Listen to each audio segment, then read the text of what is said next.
بسم الله الرحمن الرحيم. الحمد لله ثم الصلاة والسلام على أشرف الأنبياء والمرسلين نبينا محمد وعلى آله وأصحابه أجمعين. أما بعد، السلام عليكم ورحمة الله وبركاته. وأنا دي سلامي ولا الله الصومالية ميل باجوتان السنة كتب إن شاء الله وحان ربا قلبتا بل أنا أسحاسوس إنه erayo aan isticmaalno oo u isticmaalno qofku markuu wax wanaagsan sameeyo, yani wax aad la yaabto ama qariib kugu noqdo qofku markuu sameeyo erayo aan isticmaalno laakiin ay fiican tahay in laga joogsado oo aan la isticmaalin. erayada waxaa ka mid ah qof ku imaanaya, qofkii wuxuu sameynayaa yani maskax ama fikir wanaagsan buu keenayaa. qofkii fikirkii markuu keeno waxaad oranaysaa wow, wallahi shaytaan baa tahay. shaytaan ayuu ahaa qofkan. waxaan aad ku miisaalinaysa ma taqaanaa, mise adiga laftiga waxa lagugu miisaalinayo ma taqaanaa. shaytaan waa kii ilaahay intuu hor istaagay ilaahay ku yiri ilaahay oo addoommahaago dhan waan gaalaysiinayaa, wax kugu shukriyana ma helasid.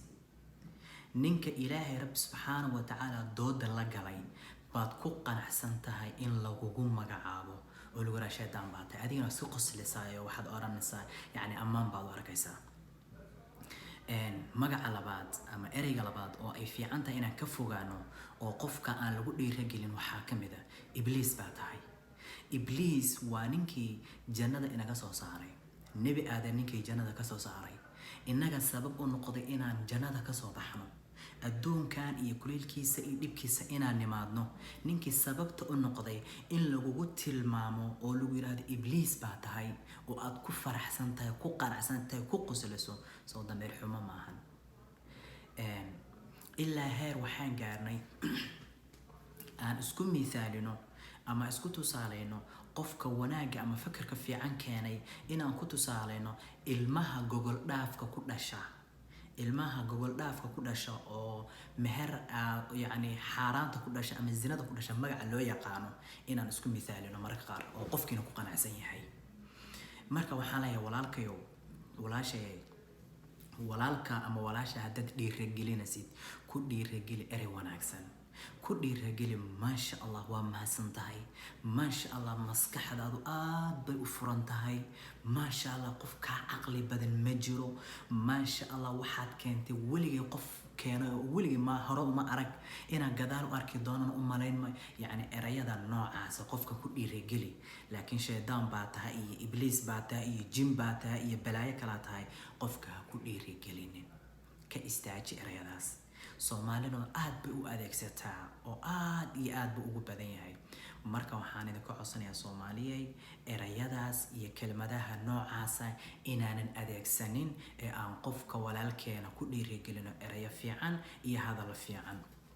nabigana sallallahu alayhi wasallam wuxuu yiri qofka mu'minku maaha qof lacaan ah oo lacnad badan ama qof af xun oo cay badan ma ahan. marka inagoo qofkan walaalkeena dhiirigelinayna dhiirigelin wanaagsan oo u sameynayna, caqligiisa iyo maskaxdiisa iyo waxaan uu keenaynana ku amaanayna si uu waxyaalo ka sii fiican u keeno.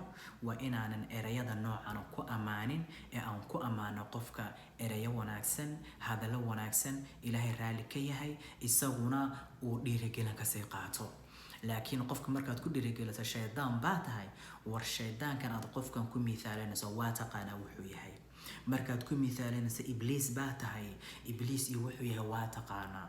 markaad ku dhiirigelinayso wallahi jin baa tahay, waa yani jin iyo wuxuu yahay waa taqaanaa. qofkan waa insaan, intii midna ma ahan. marka Soomaaliyay intaas baan rabay naftayda iyo naftiinaba inaan ku baraarujiyo si aan uga digtoonaano erayada noocaasa oo aanan u isticmaalin. ilaahay rabbi subxaanahu wa tacaala xaqa haynagu sugo, ilaahay wadada runta oo xaqa haynagu sugo. ilaahay rabbi subxaanahu wa tacaala keena hanuunsan hanuunkiisa ha u siyaadiyo, keena murugaysan murugada ha ka qaado, keena faraxsan farxadiisa ha u siyaadiyo, keena xanuunsan caafimaad taman dhammaystiran allah ha siiyo. ilaahay rabbi subxaanahu wa tacaala waxaan ka baryaynaa dambi dhaaf daa'ima, raalli ahaansho daa'ima, iyo markaan dhimano insha allah حسن الخاتمة إلى جنات الفردوس الأعلى. إنه إلهي نقول كل ما إن شاء الله. والله ولي التوفيق. السلام عليكم ورحمة الله وبركاته.